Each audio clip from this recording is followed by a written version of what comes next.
Astaghfirullah. Assalamualaikum warahmatullahi wabarakatuh. Alhamdulillah wassalatu wassalamu ala Rasulillah wa ala alihi wa sahbihi wa mawalah wa la hawla wa la quwwata illa billahi wa ba'du. Alhamdulillah, segala puja dan puji tentunya hanya milik Allah Subhanahu wa ta'ala, karena memang dialah zat yang pantas untuk dipuja dan dipuji selamanya. Salawat dan juga iringan salam tetap tercurahkan kepada Rasul kita, qudwah kita, uswah kita, Nabi besar Muhammad sallallahu alaihi wa ala alihi wasallam. Ma'asyiral muslimin wal muslimat dimanapun Anda berada. Di pagi hari ini kita akan membahas satu tajuk pembahasan yang berkenaan dengan kehidupan kita sehari-hari. 4 perkara yang harus kita hindari. Karena 4 perkara ini akan membawa kegelapan, mengeluarkan kita dari terang. Sehingga Nabi Shallallahu Alaihi Wasallam sampai berlindung dari 4 perkara ini. Apa saja 4 perkara tersebut? Nanti kita jelaskan. Ma'asyiral muslimin yang dimuliakan Allah Subhanahu wa ta'ala. Di dalam sebuah hadis, Nabi Shallallahu Alaihi Wasallam mengatakan, ala wa inna fil jasadi mudghah. Idza salahat salahal jasadu kullu. Wa idza fasadat fasadal jasadu kullu ala wa hiyal qalbu. Ingatlah sesungguhnya dalam jasad manusia itu terdapat segumpal daging. Apabila gumpalan tersebut menjadi baik, maka seluruh jasad manusia akan baik. Tapi kalau segumpal itu rusak, maka seluruh jasad manusia pasti rusak semuanya. Itulah yang disebut dengan al-qalbu, hati manusia. Al-Imam Ibnul Qayyim rahimahullahu ta'ala ketika memberikan catatan kepada hadis ini, beliau mengatakan, walamma kana al-qalbu li hadhihi al-a'dha kal malikil mutasarrif fil junudil ladhi tasduru kulluha an amri wa yasta'miluha fi ma syaa fa kulluha tahta ubudiyatihi wa qahrihi wa taqtasibu minhu al-istiqamah wa zayd wa tatba'uhu fima ya'qiduhu minal azmi aw yahullu kama qala an-nabiy sallallahu alaihi wasallam, ala wa inna fil jasadi mudghah idza salahat salahal jasadu kullu wa idza fasadat fasadal jasadu kullu ala wa hiyal qalbu huwa malikuha hiyal munaffidah lima ya'muruha biha al-qabilatu lima ya'tiha min hadiyatihi wa la yastaqimu laha syai'un min a'maliha hatta yasdura an qasdihi wa niyatihi wa huwal mas'ulu anha kulliha. Kata Imam Ibnul Qayyim rahimahullahu ta'ala, tatkala hati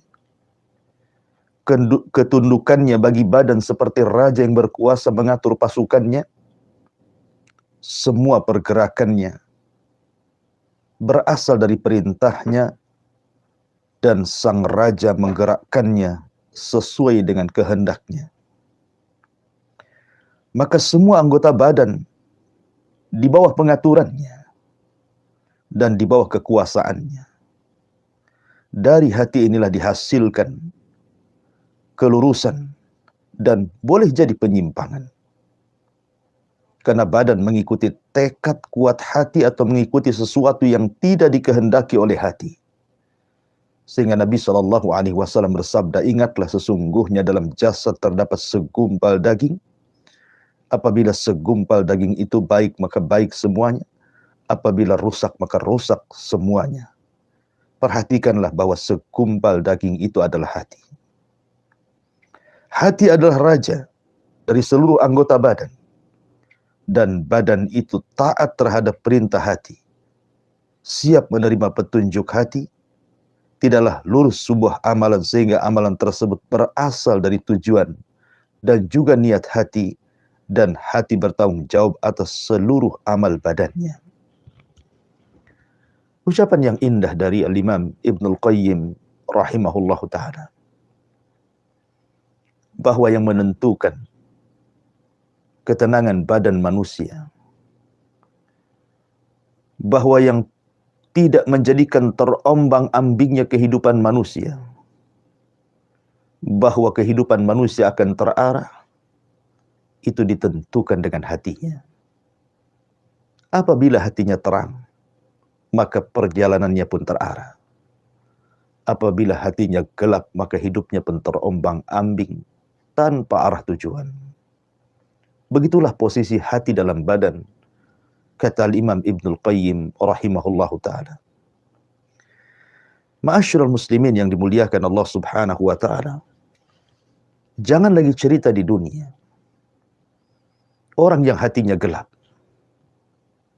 dia tidak bisa berjalan walaupun dunia seterik dengan terangnya matahari. Di akhirat pun sama. Allah subhanahu wa ta'ala sampai mengatakan, yauma la yanfa'u malun wala banun illa man atallaha biqalbin salim. Pada hari di mana seluruh keturunan dan semua harta benda yang pernah dimilikinya tidak ada manfaat, tidak memberikan petunjuk, tidak mengarah kepada jalan Allah subhanahu wa ta'ala, kecuali orang-orang yang membawa hati yang selamat. Ya, karena hati yang selamat adalah hati yang membawa sebuah cahaya yang mampu melangkahkan kaki kita menghadap Allah subhanahu wa ta'ala. Di dalam sebuah ayat, dalam surah Al-Baqarah, ayat 267, Allah subhanahu wa ta'ala mengatakan, Allahu waliyul ladzina amanu yukhrijuhum minadh dhulumati ilan nur walladzina kafaru awliya'uhumut taghut yukhrijunahum minan nuri iladh dhulumat ulaika ashabun nar hum fiha khalidun. Allah adalah pelindung, raja, tempat kembali bagi siapa orang-orang yang beriman. Karena Allah lah yang akan mengeluarkan mereka orang-orang yang beriman dari kegelapan menuju cahaya yang sangat terang benderang. Kegelapan apa? Semua kegelapan. Allah akan mengeluarkan dari orang-orang yang beriman menuju cahaya. Kegelapan kekufuran akan diarahkan kepada cahaya iman. Kegelapan kejahilan akan diarahkan kepada cahaya ilmu. Kehidupan yang terombang-ambing tanpa arah akan diberikan cahaya hidayah. Karena Allah yang akan membimbingnya, Allah yang akan menjaganya, Allah yang akan menolongnya, Allah yang akan mengarahkannya. Tetapi orang-orang yang ingkar, orang-orang kafir, orang-orang yang sedikit kepercayaannya kepada Allah, bahkan tidak ada kepercayaan kepada Allah subhanahu wa ta'ala, maka pelindung-pelindung mereka, penjaga-penjaga mereka, pembisik-pembisik mereka adalah syaitan. yang mengeluarkan mereka dari cahaya menuju kegelapan. Cahaya iman digelapkan dengan kekafiran. Cahaya ilmu digelapkan dengan kejahilan. Cahaya hidayah digelapkan dengan kesesatan. Maka merekalah para penghuni neraka dan merekalah akan dikekalkan di dalamnya. Ma'asyiral muslimin yang dimuliakan Allah Subhanahu wa taala, sebuah ketetapan yang tidak bisa diingkari siapapun karena ini adalah takdir Allah Subhanahu wa taala. Di dunia ini tidak ada yang tetap kecuali berubah. Karena berubah adalah ketetapan dari Allah Subhanahu wa taala. Semua makhluk Allah Subhanahu wa taala di dunia tidak ada yang kekal. Teriknya matahari, kalaupun muncul dari pagi sampai sore, setelah itu kembali gelap. Cahaya bulan yang sangat indah di malam hari, terputus sampai di waktu fajar, sehingga pagi dan matahari menyingsing. Hujan terasa lama dan lebat, toh juga ada akhirnya. Panas yang terik yang luar biasa membakar badan-badan kita pun ada waktunya. Ada siang dan juga ada malam. Begitulah alam semesta. Tidak ada yang tetap. Begitu juga dengan kehidupan manusia. Tidak akan ada yang tetap. Sampai-sampai Allah Subhanahu wa taala berfirman, "Wa tilkal ayyam nudawiluha bainan nas." Hari-hari dalam kehidupan manusia itu akan diputarkan Allah Subhanahu wa taala. Terkadang susah, terkadang senang. Terkadang menangis, terkadang tertawa. Terkadang seseorang di atas, terkadang seseorang di bawah.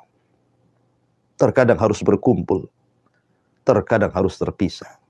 Begitulah kehidupan manusia, tidak ada yang tetap. Semua yang tetap pasti berubah. Dan berubah itulah ketetapan dari Allah Subhanahu wa taala.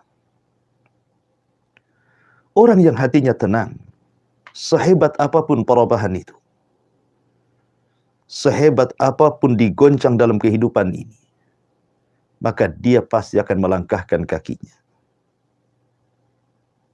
Tetapi orang-orang yang kecil keimanannya, sedikit keyakinannya kepada Allah Subhanahu wa taala, digelapkan hatinya. Dunia yang terang, dia akan sulit untuk melangkah. Sekalipun matahari menyingsing dengan sangat bersinarnya dari pagi sampai sore, kalau hatinya gelap, kaki tidak mungkin mampu dilangkahkan. Apalagi kalau seandainya kegelapan itu adalah kekufuran, kegelapan itu adalah kejahilan, kegelapan itu adalah kesesatan, maka orang akan diombang-ambingkan kehidupannya. Makanya ma'asyiral muslimin yang dimuliakan Allah Subhanahu wa taala, yang bisa menjalani kehidupan ini dari banyaknya perubahan hampir setiap hari, ada saja yang berubah, adalah ketenangan hati. Makanya Nabi Shallallahu alaihi wasallam berdoa agar jangan sampai hati ini digelapkan dari 4 perkara. Sebab kalau seandainya hati digelapkan dari 4 perkara ini, maka hidup kita tidak akan lurus lagi. Hidup kita akan payah, terombang-ambing, terseok-seok, sehingga kita akan sulit untuk menghadapi kehidupan yang banyak ujian dari Allah Subhanahu wa taala. Karena sebuah ketetapan, kehidupan ini pasti akan banyak ujian dari kiri dan kanan, depan, belakang, atas dan bawah. Supaya Allah Subhanahu wa taala mengetahui siapa di antara hamba-hambanya yang betul-betul jujur, dan siapa di antara hamba-hambanya yang berdusta kepada Allah Subhanahu wa taala. Apa 4 perkara tersebut? Dalam sebuah hadis yang dikeluarkan oleh Imam At-Tirmidzi dan juga disahihkan oleh Syekh Nasiruddin Al-Albani rahimahullahu taala dalam kitabnya Sahihul Jami', sebuah doa yang diajarkan Nabi Shallallahu alaihi wasallam kepada kita. Apa kata Nabi Shallallahu alaihi wasallam? Allahumma inni a'udzubika min qalbin la yahsha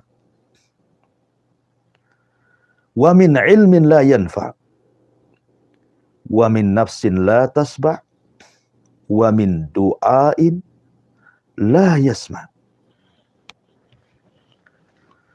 wa min du'ain la yusma. Jadi Nabi SAW mengajarkan sebuah doa kepada kita agar kita terhindar dari 4 perkara ini. Karena ini yang menggelapkan hati manusia sehingga gelaplah segalanya dalam kehidupannya. Allahumma inni a'udzubika min qalbin la yahsha. Ya Allah, aku berlindung dari hati yang tidak pernah khusyuk. Wa min ilmin la yanfa. Dari ilmu yang tidak membawa manfaat dalam kehidupannya.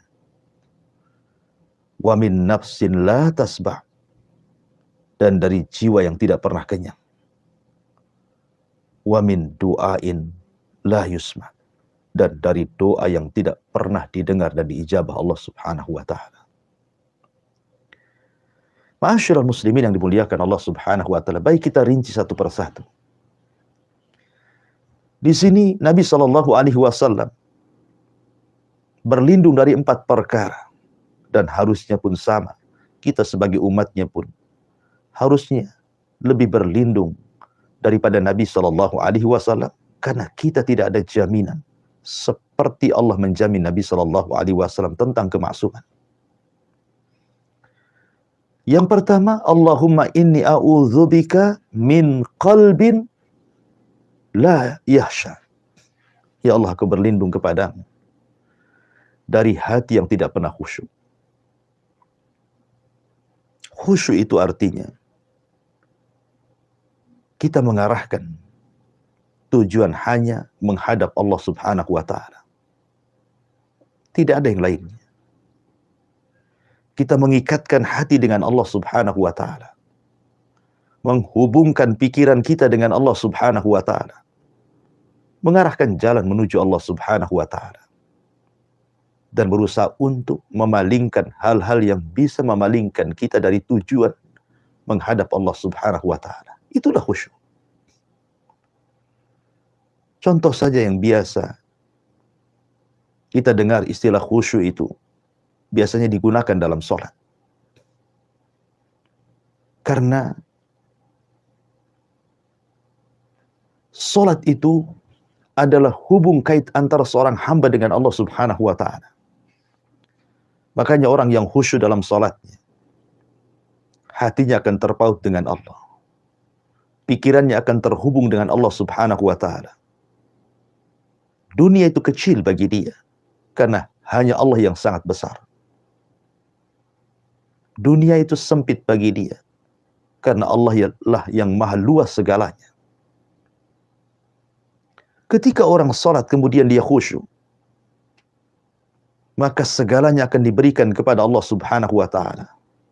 Qul inna salati wa nusuki wa mahyaya wa mamati lillahi rabbil alamin. Katakan sungguhnya salatku, kurbanku, hidup dan matiku, semua hanya untuk Allah, Rabb semesta alam. Begitulah orang yang khusyuk hanya mengarahkan diri kepada Allah Subhanahu wa ta'ala. Dan apabila seorang yang sedang salat itu khusyuk, betul-betul khusyuk, dia tidak pernah memikirkan yang lainnya. Dia tidak pernah memikirkan hutang yang melilitnya, persoalan luar yang menimpanya, musibah-musibah yang menerpanya. Karena itu makomnya dia harus mengarah kepada Allah Subhanahu wa ta'ala. Maka khusyuk dalam salat ini mampu merubah kehidupannya. Bukan hanya pengaruh kepada salat itu sendiri, tetapi pengaruh khusyuk ini akan sampai kepada kehidupan di luar salat orang yang salat itu sendiri. Ma'asyiral muslimin yang dimuliakan Allah Subhanahu wa ta'ala. Orang yang salatnya baik, artinya hubungan dia dengan Allah Subhanahu wa ta'ala baik. Dia tidak mengarah kecuali kepada Allah, tidak meminta kecuali kepada Allah, tidak berlindung kecuali kepada Allah, karena dia tahu Allah tempat berlindung bagi dia. Maka dia akan betul-betul ketika melangkah dalam kehidupan dunia ini, pasti akan diarahkan Allah Subhanahu wa Ta'ala. Karena khusyuk dalam salat itu mempengaruhi khusyuk di luar daripada salat. Ma'asyiral muslimin yang dimuliakan Allah Azza wa Jalla, ketika hati manusia ditambatkan hanya kepada Allah Subhanahu wa Ta'ala, dan Allah merespon kita, maka dunia bagi Allah itu kecil. Sehingga apapun persoalan kita dalam kehidupan dunia ini bisa kita lalui dan kita jalani. Karena semua sudah diarahkan oleh Allah Subhanahu wa Ta'ala. Ma'asyiral muslimin yang dimuliakan Allah Subhanahu wa Ta'ala, maka hati yang khusyuk, hati yang terarah kehidupannya menuju Allah Subhanahu wa Ta'ala, dia yakin bahwa dia berasal dari Allah dan akan kembali kepada Allah Subhanahu wa Ta'ala. Maka itulah yang akan membawa ketenangan dalam hidupnya. Dia menambatkan hati yang jujur hanya kepada Allah Subhanahu wa Ta'ala. Sehingga ketika umpamanya Allah Subhanahu wa Ta'ala memberikan musibah kepadanya ataupun memberikan nikmat kepadanya, maka hati yang khusyuk adalah hati yang senantiasa bersyukur dan juga bersabar. Apabila ditimpa musibah, dia bersabar. Apabila diberikan nikmat, dia pun bersyukur.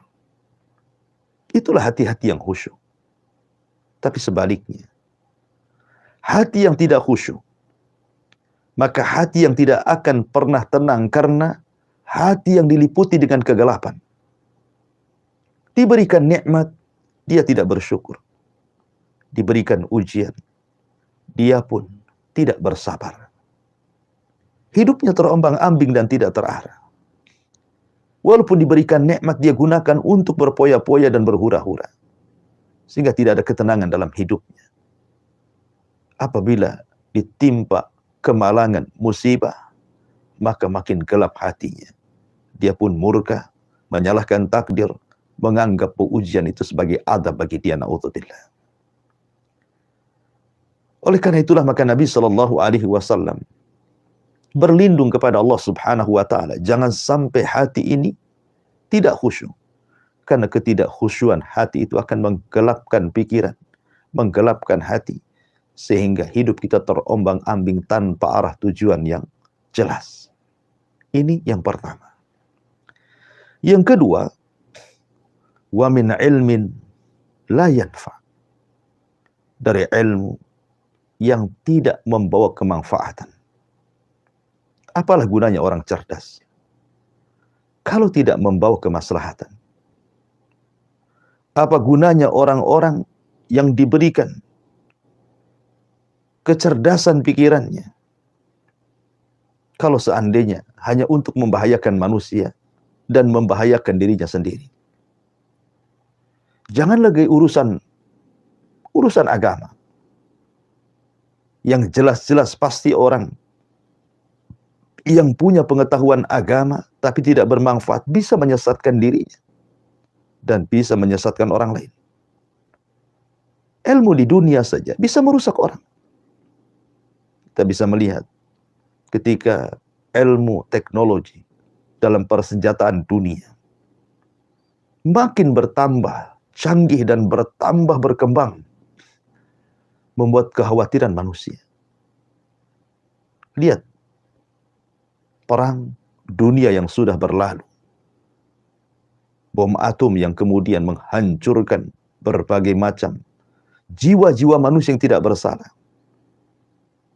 Yang boleh jadi mungkin persenjataan sekarang jauh lebih mutakhir dibandingkan persenjataan dulu. Yang mungkin hanya meledakkan beberapa wilayah, mungkin sekarang berwilayah-wilayah. Sehingga membuat kekhawatiran manusia. Kalau seandainya terjadi perang kemudian diledakkan senjata-senjata canggih itu, seperti nuklir dan yang semacamnya, maka ini akan mengancam jiwa. Kalau pengetahuan seperti ini saja, urusan dunia, bisa merusak manusia, menghilangkan jiwa-jiwa manusia, betapa murahnya jiwa manusia.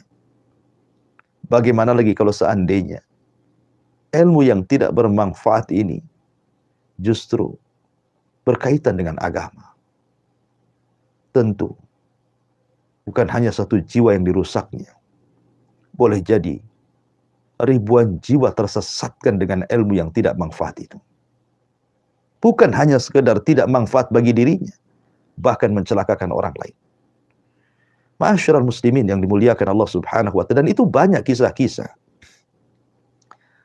di dalam Al-Qur'anul Karim atau dalam hadis-hadis Nabi sallallahu alaihi wasallam. Sebut saja kisah Bal'am bin Ba'urah. Orang yang cerdas, alimnya Bani Israel, dicintai oleh Bani Israel, tapi pengetahuannya tidak manfaat. Ketika kemudian dunia menguasai dirinya, dia pun mendoakan kecelakaan kepada Nabi Musa dan juga para pengikutnya yang beriman. Akhirnya kemudian menjadikan Nabi Musa dan orang-orang yang beriman diberikan oleh Allah Subhanahu wa ta'ala ujian karena satu orang yang tersesatkan sehingga dia tidak bisa keluar dari bumi perjanjian selama 40 tahun. Begitulah akibat ulah orang yang berilmu tapi tidak membawa kemanfaatan. Membawa musibah bukan hanya satu orang, satu negara dipersulit oleh dia. Ma'asyiral muslimin yang dimuliakan Allah Subhanahu wa ta'ala. Maka kita berdoa kepada Allah Subhanahu wa ta'ala, jangan sampai kemudian Allah anugerahkan kecerdasan baik dunia ataupun akhirat, kemudian tidak membawa kemanfaatan dalam kehidupannya, justru membawa kegelapan bagi manusia. Kemudian yang ketiga, kata Nabi sallallahu alaihi wasallam, wa a'udzubika min nafsin la tasbah. Dan aku berlindung dari jiwa yang tidak pernah kenyang. Jiwa yang tidak pernah kenyang ini sangat bahaya sekali. Dalam sebuah hadis Nabi sallallahu alaihi wasallam bersabda, "Lau anna libni Adam wadiyani min dhahab." Kalau seandainya anak Adam diberikan 2 lembah emas, ahab ayyakuna lahu wadiyan walan yamla'a fah illa turab. Pasti dia berkeinginan juga untuk mendapatkan 2 lembah yang lainnya, dan tidak ada yang menghentikannya kecuali tanah yang telah menguburkannya. Jiwa yang tidak pernah kenyang adalah jiwa yang dikuasai hawa nafsu. Itulah yang disebutkan dalam Al-Quran, wa innan nafsa la'ammaratun bisu. Sesungguhnya jiwa itu senantiasa memerintahkan kepada keburukan. Jiwa yang tenang adalah jiwa yang mengarahkan kepada kedamaian. Tapi jiwa yang tidak pernah kenyang akan mengarahkan kepada kegelapan, akan mengarahkan kepada kerusakan. Karena kita lihat, ketika jiwa itu tidak pernah kenyang, tidak pernah kenyang dengan hartanya, tidak pernah kenyang dengan jabatan, pangkat dan kepemimpinannya, tidak pernah kenyang segalanya, maka segala perkara-perkara dia akan tempuh walaupun di dalamnya ada keharaman, ada kesesatan, dan begitu seterusnya. Dia tidak akan peduli. Sebagaimana hadis Nabi sallallahu alaihi wasallam, "Sayati alaikum zaman." Akan datang zamannya kepada kalian, kata Nabi sallallahu alaihi wasallam, "La yubalil mar'u bima akhadal mal." Manusia tidak akan peduli dari mana harta dia ambil, dari mana harta dia raih. Amin halalin amin haramin, kata Rasul. Apakah dari yang haram ataukah yang halal? Karena tujuannya hanya semata-mata urusan dunia, hatinya dikuasai dengan hawa nafsu, tidak pernah kenyang, tidak pernah qanaah dengan pemberian dari Allah Subhanahu wa ta'ala. Dan ini membahayakan, karena dia akan menghalalkan segala cara, walaupun harus mendolimi orang, walaupun harus menyakiti orang, bahkan walaupun harus membunuh orang, demi tercapai cita-citanya bisa saja dia lakukan. Itulah hati-hati yang membawa kegelapan, hati yang tidak pernah kenyang dengan pemberian Allah Subhanahu wa ta'ala. Ma'asyiral muslimin yang dimuliakan Allah Subhanahu wa ta'ala, ketika hati tidak pernah kenyang, maka segalanya halal bagi dia, walaupun itu haram. dia akan menyikut ke kanan ke kiri. Dia akan melabrak batasan-batasan yang Allah Subhanahu wa taala telah batasi. Padahal Allah Subhanahu wa taala memiliki batasan-batasan, dan batasan-batasan Allah adalah keharaman-keharaman yang tidak boleh dilanggar. Tapi orang-orang yang hatinya tidak pernah kenyang, tidak pernah redha dengan pemberian Allah Subhanahu wa taala, maka hatinya akan gelap. Betapa banyak orang-orang yang kemudian ditimpa musibah dan kemalangan, entah kesehatan, entah kekayaan, entah jabatan. Mungkin dia sakit, mungkin dia gulung tikar, boleh jadi dia dicopot dari jabatannya. Hati-hati yang tidak tenang, hati-hati yang tidak kenyang adalah hati-hati yang gelap dan tidak bisa menghadapi kenyataan. Apabila ditimpa sakit yang berkepanjangan, dia pun menyalahkan Allah Subhanahu wa taala. Tidak redha, tasakhut. Lisannya akan mengeluarkan kata-kata yang tidak layak dikeluarkan. Terkadang mencaci maki Allah Subhanahu wa taala. Begitu juga yang usahanya gulung tikar. Begitu juga yang jabatannya dihentikan. Maka hati yang tidak pernah kenyang akan tertanam dendam dalam hatinya. Ma'asyiral muslimin yang dimuliakan Allah Subhanahu wa taala, sebaliknya, hati yang selalu kenyang dengan pemberian Allah Subhanahu wa taala, maka hati yang senantiasa bersyukur. Dia tidak pernah tasakhut, menolak takdir Allah Subhanahu wa taala. Ketika itu sebagai kaedah kehidupannya, maka dia akan berjalan dengan tenang. Kenapa? Karena di depannya terang benderang. Dia tahu bahwa ketika dia diberikan nikmat ataupun musibah dari Allah Subhanahu wa taala, itu demi kemaslahatan dirinya. Makanya sering saya ulang-ulang pentingnya menanamkan zuhud dalam hati. Seperti yang dikatakan oleh Al-Imam Hasan Al-Basri rahimahullahu taala, letakkanlah kekayaan, jabatan, pangkat di tangan. Jangan sampai Anda letakkan dalam hati Anda. Sebab kalau seandainya kekayaan, pangkat, jabatan itu diletakkan dalam hati, ketika itu semua hilang dalam hati, sedih rasanya, susah rasanya, perih rasanya, sehingga dia akan terus berpikir dan berpikir, sehingga kehidupannya akan terombang-ambing dan tidak akan pernah kenyang, tidak akan pernah tenang, akan gundah gulana, hatinya akan rusak dan tidak membawa kesenangan dalam kehidupannya. Tapi kalau Anda letakkan itu semua di tangan, seandainya harta datang, cukuplah di tangan. Pergi pun harta, pergi pula dia dari tangan. Seandainya Anda mendapatkan pangkat jabatan atau kepemimpinan, itu pun hanya sebatas di tangan. Kalaupun seandainya Anda diberhentikan, itu pun berhenti dari tangan saja. Hati ini betul-betul diberikan kepada Allah Subhanahu wa taala. Redha, puas dengan apapun pemberian dari Allah Subhanahu wa taala, karena Allah Maha tahu kemaslahatan kita selaku hamba-hambanya. Terkadang ada orang-orang yang dimiskinkan oleh Allah, sebab kalau dia kaya dia kufur. Terkadang ada orang-orang yang diberikan kekayaan, sebab kalau dimiskinkan terkadang dia makin kufur. Semua karena kemaslahatan. Dan bagi seorang mukmin, dua-duanya baik. Mau kaya, mau miskin, mau senang, mau susah, semua dua-duanya baik bagi seorang mukmin. Karena dengan senang dia bersyukur, dengan susah pula dia bisa bersabar.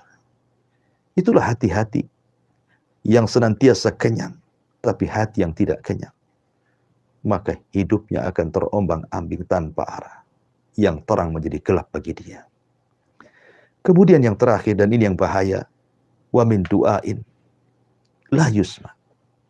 Dan dari doa yang tidak pernah didengar, dikabulkan oleh Allah Azza wa Jalla. Terkadang manusia ini terlampau banyak minta, tapi kurang berterima kasih. Padahal dalam surah Al-Fatihah Allah mengatakan, iyyaka na'bud wa iyyaka nasta'in. Hanya kepadamu ya Rabb kami menyembah, dan hanya kepadamu ya Rabb kami isti'anah meminta pertolongan. Lihat bagaimana Allah Subhanahu wa taala dahulukan syukur baru kemudian meminta. Bersyukur dulu dengan beribadah. Perbaiki ibadah kita kepada Allah Subhanahu wa taala, baru kita minta. Tapi manusia justru membalik. Harusnya iyyaka na'budu wa iyyaka nasta'in, dia balik iyyaka nasta'in wa iyyaka na'bud. Hanya kepadamu kami meminta pertolongan dan hanya kepadamu kami menyembah. Seolah-olah meminta, tapi dia lupa berterima kasih dengan ibadah. Pada Allah Subhanahu wa taala mengingatkan, "Falyabudu rabb hadzal bait." Setelah Allah mengatakan, "At'amahum min ju'in wa amanahum min khauf." Allah yang memberikan rizki sehingga kita kenyang. Dengan rizki yang Allah anugerahkan kepada kita. Allah pula yang menganugerahkan ketenangan sehingga kita tidak merasakan ketakutan. Allah hanya minta satu saja sebagai syukur kalian. Sembahlah Rabb pemilik bait, maksudnya Ka'bah, Allah Subhanahu wa ta'ala. Maka kalau ingin didengar doanya, maka lakukan seperti arahan Allah Subhanahu wa ta'ala. Bersyukur dulu, baru meminta. Dengan cara apa? Beribadah kepada Allah. Perbaiki salat kita, perbaiki puasa kita, perbaiki ibadah kita, baru meminta kepada Allah Subhanahu wa ta'ala. Lalu kenapa ada orang-orang yang kemudian ketika berdoa tidak didengar oleh Allah Subhanahu wa ta'ala? Dalam sebuah hadis, Nabi SAW pernah menggambarkan seseorang yang mengangkat kedua tangannya ke langit dengan pakaian yang compang-camping, rambut pun tidak terawat, penuh dengan debu. Kemudian dia mengeluh, ya Rab, wahai Tuhan, kabulkan keinginanku, kabulkan keinginanku. Tapi kemudian Nabi SAW mengatakan, mana mungkin orang itu dikabulkan doanya. Sekalipun tangan diangkat tinggi selangit pun, mana mungkin dikabulkan doanya. Kenapa alasannya?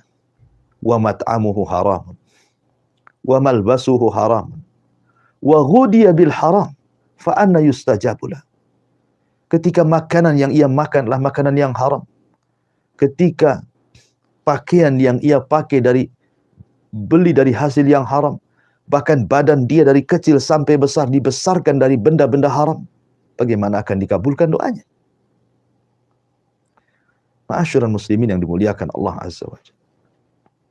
Orang yang tidak pernah dikabulkan doanya akan gelap kehidupannya. Karena dia meminta sesuatu tidak pernah diberikan. Jangankan lagi kita meminta kepada Allah Subhanahu wa ta'ala, zat pemilik kita semuanya, pemilik alam semesta. Terkadang seseorang, sesama manusia saja, ketika kemudian meminta dan tidak diberi, rasanya hati ini kecil hati. Rasanya hati ini terasa sempit. Melangkah pun sudah lunglai. Karena keinginannya tidak dipenuhi. Apalagi Allah Subhanahu wa ta'ala. Bagaimana kalau seandainya Allah tahan rizki kepada kita? Bagaimana kalau Allah Subhanahu wa ta'ala tahan hidayah kepada kita? Tentu kegelapan yang hanya meliputi kehidupan kita. Makanya kenapa kita berlindung jangan sampai doa-doa kita tidak akan diterima. Karena itu yang menggelapkan kehidupan kita. Sehingga ketika kita meminta hidayah diberinya kesesatan. Ketika meminta ilmu diberikannya pula kejahilan. Ketika minta iman diberikannya pula kekufuran. Gelap hatinya. Tapi orang-orang yang senantiasa didengar doanya, mereka akan melangkahkan kaki dengan arahan yang jelas. Meminta iman diberikan iman. Meminta ilmu dianugerahkan ilmu. Meminta rizki diberikan rizki. Gimana tidak tenang kehidupannya? Oleh karena itulah 4 perkara ini sangat bahaya. Berlindunglah dari Allah Subhanahu wa ta'ala. Jangan sampai kita ini memiliki hati yang tidak pernah khusyuk. Memiliki ilmu yang tidak pernah manfaat. Memiliki jiwa yang tidak pernah kenyang. Dan juga berdoa tapi tidak pernah didengarkan. Wallahu a'lam bishawab, mudah-mudahan ada manfaatnya. Saya kembalikan kepada moderator. Falyatafadhal mashkura. Baik, Ustaz, jazakallahu khairan, barakallahu fikum. Terima kasih banyak Ustaz untuk penyampaian ilmu din al-Islam yang sangat berfaedah sekali bagi kita semua, sahabat pendengar Radio Alam FM Batam dan penyimak YouTube Alam TV. Alhamdulillah telah kita simak majelis taklim kita pagi hari ini. dengan bimbingan oleh guru kita Ustaz Abdul Mela Hafizullah Ta'ala, kita akan bertanya jawab. Silakan sahabat pendengar HAM dimanapun Anda semua berada untuk ikut serta dengan kami kaum muslimin dan muslimat. Sahabat pendengar HAM dapat mengirimkan pertanyaan pada nomor 081803106106 maupun pada nomor 08117006. Di pagi hari ini ada Bapak Wawan. Ustaz, ada Bapak Wawan di Batang Kota. Pertanyaan dari Bapak Wawan di Batang Kota, Ustaz, mengenai beramal dalam hal baca Al-Quran. Saya pribadi membaca Al-Quran itu menggunakan bacaan yang dalam bahasa Indonesia itu, karena untuk membaca dalam bahasa Arabnya saya agak sulit ya. Jadi untuk sedikit membantu saya membaca Al-Quran itu menggunakan tulisan bahasa Indonesianya. Bagaimana dengan yang demikian ini, Ustaz? Apakah boleh atau tidak? Lalu apakah ada pahala dalam kegiatan yang saya lakukan ini? Ya, alhamdulillah. Salatu wassalamu ala Rasulullah. Ada pertanyaan. Seorang bapak yang kurang lancar membaca Al-Quran, sehingga dia membaca Al-Quran dari tulisan Latinnya. Dan alhamdulillah, Allah mudahkan. Sekarang banyak terjemahan-terjemahan Al-Quran dari bahasa Arab ke bahasa Latin dan juga terjemahannya. Dan itu memudahkan kita untuk membaca Al-Quran. Tetapi nasihat saya, Bapak harus belajar membaca Al-Quran. Dan punya keinginan untuk belajar membaca Quran. Karena bagaimanapun Quran itu pedoman. Semakin indah dia membaca, semakin membawa ketenangan. Dan jangan pernah malu dengan usia. Karena Quran itu tidak pernah melihat usia. Saya teringat dahulu waktu masih belajar di Yaman. Ada seorang kakek, tidak bisa baca Quran. Tetapi keinginan kuat menghafal Qurannya luar biasa. Akhirnya dia membeli, kalau dulu itu semacam tip kaset, ya, karena belum ada MP3 apalagi, dan yang semacamnya zaman itu kan pakai kaset. Dia beli kaset 30 juz. Kemudian dia dengarkan setiap hari, setiap waktu. Setiap dia mendengar satu ayat, dia ulang-ulang sampai 100-200 kali. Setelah dia mungkin berpindah ke ayat berikut, berpindah kepada ayat berikut, bertahun-tahun. Akhirnya, Allah pun anugerahkan dia sanggup menghafal Quran padahal tidak bisa baca Quran. Bukankah tidak ada yang mustahil bagi Allah? Mungkin kita katakan, mustahil, dia tidak baca Quran pun tidak bisa. Apalagi pula hafal Quran. Tapi ada rupanya orang-orang yang hafal Quran, tapi tidak bisa baca Quran. Dengan cara apa? Mendengar. Ya. Walaupun ada orang-orang seperti ini, tentu tidak banyak. Hanya orang-orang yang Allah anugerahi nikmat saja. Bagaimanapun, kalau saya anjurkan, tetaplah belajar Quran. Panggil guru privat. Belajar dari Iqra dulu. Dengan pelan-pelan. Ya. Kemudian, terus beranjak. Insya Allah. Man yuridillahu khairan yufaqihu fiddin. Siapa yang dikehendaki atau menghendaki sebuah kebaikan, pasti Allah cerdaskan dia. Siapapun yang ingin mencari kebaikan, Allah berikan kecerdasan. Pertanyaannya, sekarang posisi Bapak ini tidak mungkin kurang lancar ya baca Qur'annya. Akhirnya terpaksa dia bawa bacaan Latinnya karena ingin membaca Quran. Keinginan Bapak baca Quran itu sudah dapat pahala insya Allah. Keinginan Bapak saja ingin membaca Quran, belum membaca Quran, itu sudah pahala. Apalagi kemudian Bapak baca Quran walaupun dengan Latinnya. Makanya ada hadis yang mengatakan walladzi yatata'u fihi lahu ajran. Orang yang tertatih-tatih membaca Quran, saking sulitnya, maka dapat 2 pahala.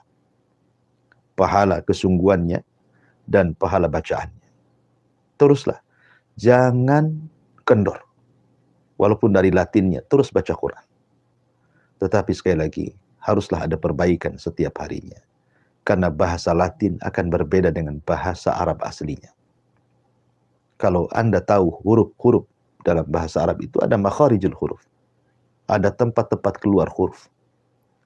Di situ ada kefasihan bahasa, membedakan antara huruf sin dengan shin, ya, dod dengan dod, dan begitu seterusnya. Itu akan sulit kalau kita praktekkan dalam membaca Latinnya. Dan itu akan mudah kalau kita praktekkan membaca bahasa Arabnya. Makanya teruslah, jangan pernah kendor. Walaupun sekarang mungkin masih membaca Quran lewat tulisan Latin, tetapi ada upayalah. Apalagi sekarang medsos juga dipermudah. Ada belajar Quran lewat YouTube dengan sistem mudah. Tinggal klik saja, tiap hari belajar. Insya Allah. Sekali lagi Rasul mengatakan, man yuridillahu khairan yufaqihu fiddin. Siapa yang menghendaki kehidupannya baik, pasti Allah cerdaskan dalam agamanya. Wallahu a'lam. Baik, Ustaz. Jazakallahu khairan. Terima kasih Ustaz untuk pencerahannya, untuk menanggapi pertanyaan dari Bapak Wawan di Batam Kota. Insya Allah jadi ilmu yang berfaedah bagi kita semua. Selanjutnya ada pertanyaan dari Bapak Samsuri. Bapak Samsuri masih di Batam Kota juga. Ustaz, pertanyaan dari Bapak Samsuri di Batam Kota. Ustaz, maaf ingin bertanya, apakah dalam sholat itu, baik sholatnya sendiri ataupun sholatnya berjamaah, apakah itu akan memberikan ketenangan hati, Ustaz? Lalu Ustaz, dalam sholat itu, dalam misalnya ketika sebagai makmum ya, apakah membaca sami Allah liman hamidah atau cukup langsung baca Rabbana walakal hamd? Ya, alhamdulillah, salatu wassalamu ala rasulillah, amma ba'd. Ketenangan hati dalam sholat itu tergantung kualitas sholat. Kalau kualitas sholatnya baik, maka juga akan menghasilkan ketenangan yang baik. Tapi kalau sholatnya tidak terlampau baik atau sama sekali tidak baik, maka itu pun tidak akan bawa ketenangan dengan baik dalam hatinya. Sholat ini perkara yang luar biasa sebenarnya.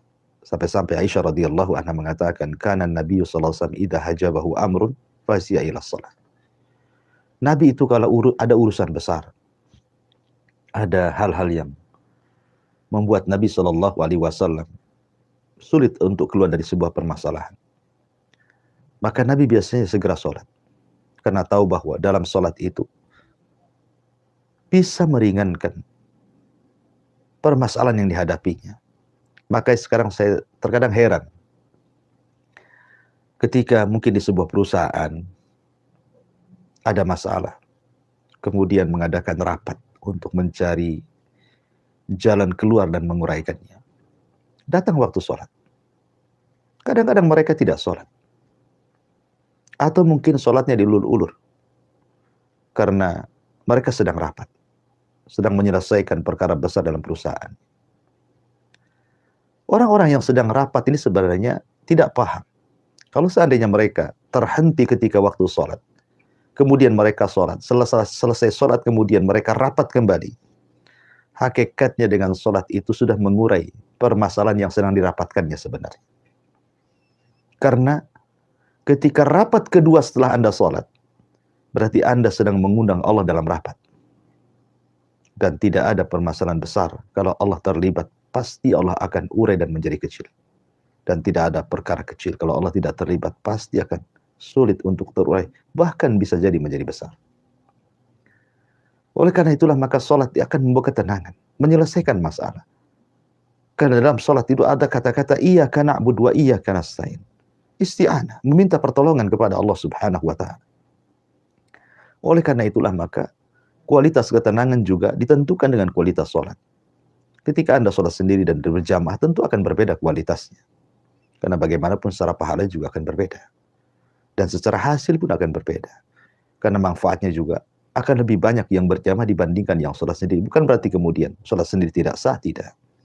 Akan tetapi kalau bicara tentang kualitas ketenangan hati, ya tentu semakin berkualitas sholatnya, semakin tenanglah hatinya. Semakin baik sholatnya, maka semakin baik di luar sholatnya. Karena sholat sendiri adalah innas sholata tanha 'anil fahsya'i wal munkar. Sholat itu mencegah dari perbuatan keji dan kemungkaran.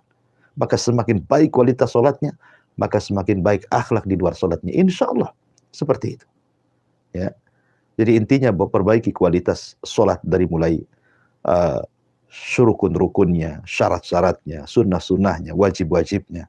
Insya Allah akan lebih banyak lagi mendatangkan ketenangan bagi kita. Ala, kata Allah Subhanahu wa taala mengatakan, ala bi dzikrillahi tatmainnul qulub. Ingatlah dengan berzikir mengingat Allah, apalagi dalam salat, itu akan lebih memberikan ketenangan dalam jiwa. Adapun tentang pertanyaan yang kedua, ketika Anda posisinya menjadi makmum, bukan menjadi imam, ketika imam membaca Sami Allahu liman hamidah, apakah Anda juga membaca Sami Allahu liman hamidah ataukah cukup membaca Rabbana walakal hamd? Ini masalah khilafiyah para ulama. Masalah khilaf para ulama. Ada yang membolehkan dua-duanya dibaca.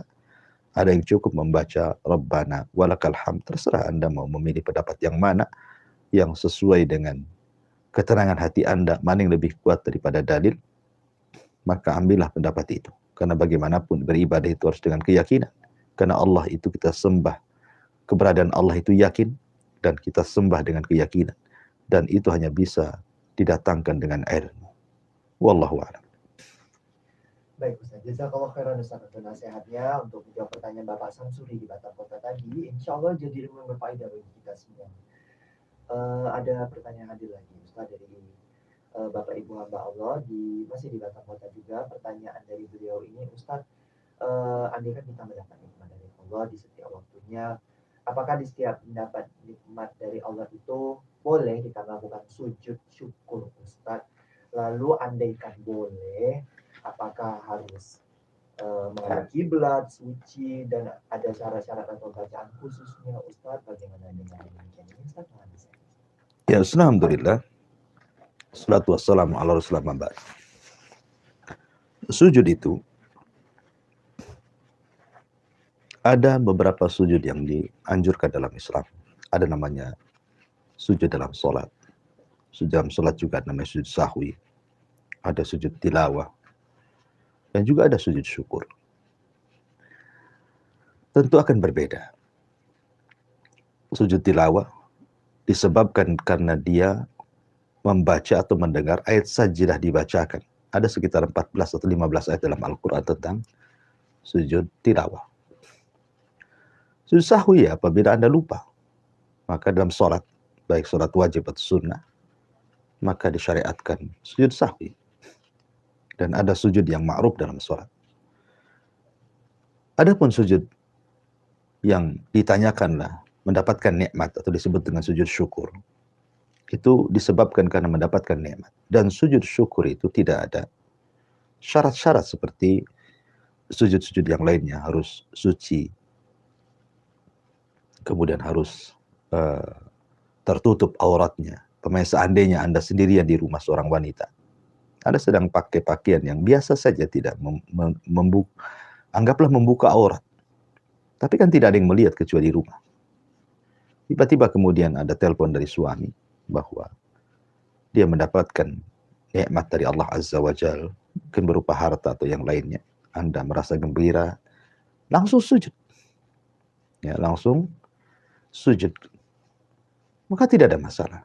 Jadi memang aturan sujud syukur itu tidak sebagaimana sujud yang lainnya. Ya, dan sujud saja. Apakah ada bacaan yang mungkin kembali kepada dalil umum tentang bacaan sujud subhana rabbiyal a'la. Ya, itu dalil umum tentang bacaan sujud ya.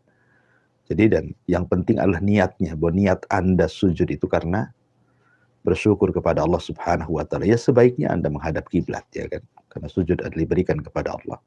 Ya menghadap kiblat. Tapi terkadang saking bahagianya seseorang kadang-kadang lupa arah, langsung sujud. Tidak masalah. Ainama tuwallu fathamma wajhullah. Kemanapun kau arahkan, disitulah ada wajah Allah Subhanahu wa taala. Wallahu a'lam. Jazakallah khairan Ustaz untuk jawabannya untuk pertanyaan dari hamba Allah tadi. Satu pertanyaan terakhir Ustaz yang hadir di pagi hari ini dari Ibu Umi Abdillah di Batam Kota lagi. Ustaz mohon nasihatnya untuk istri yang memiliki suami yang kalau sedang di rumah atau lagi nggak kerja, kerjaannya itu hanya main HP dan tidur. Istri pun jadi jenuh dengan keadaan itu. Kalau dinasehatin, suami malah marah dan ujung-ujungnya malah selisih paham atau bertengkar. Mohon nasihat. Ya, alhamdulillah. Salatu wassalamu ala rasulillah amma ba'du. Pertama berdoa kepada Allah Subhanahu wa taala yang memegang hati suami Anda ini, bukan Anda. Anda mau marah-marah, mau berteriak, putus urat leher pun gak akan bisa menyadarkan suami, karena yang memegang hati suami Anda hanyalah Allah Subhanahu wa Ta'ala. Minta kepada Allah agar hati suami Anda diberikan hidayah untuk berubah. Yang kedua, cobalah Anda selama suami, mungkin perkara-perkara yang dilakukan suami itu tidak menjurus kepada hal-hal yang diharamkan.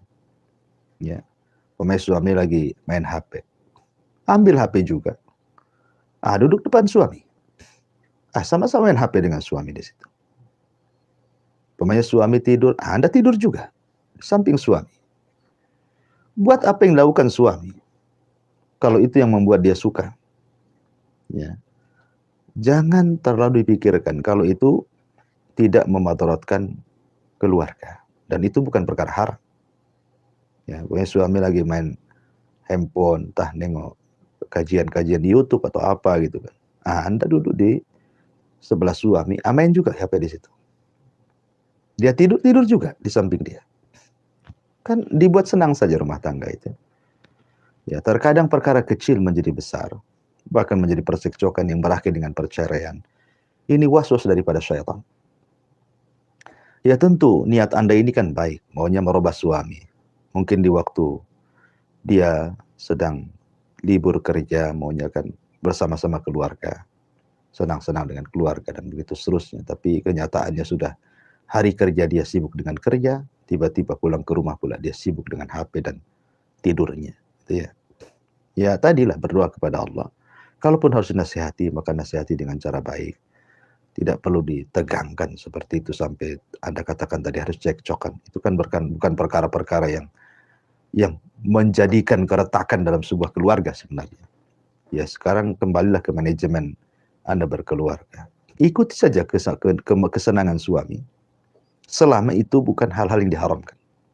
Kecuali kalau hal-hal yang diharamkan, maka harus ditegur dan nasihati dengan baik. Wallahu a'lam. Ya, segera cukup, saya kembalikan ke moderator.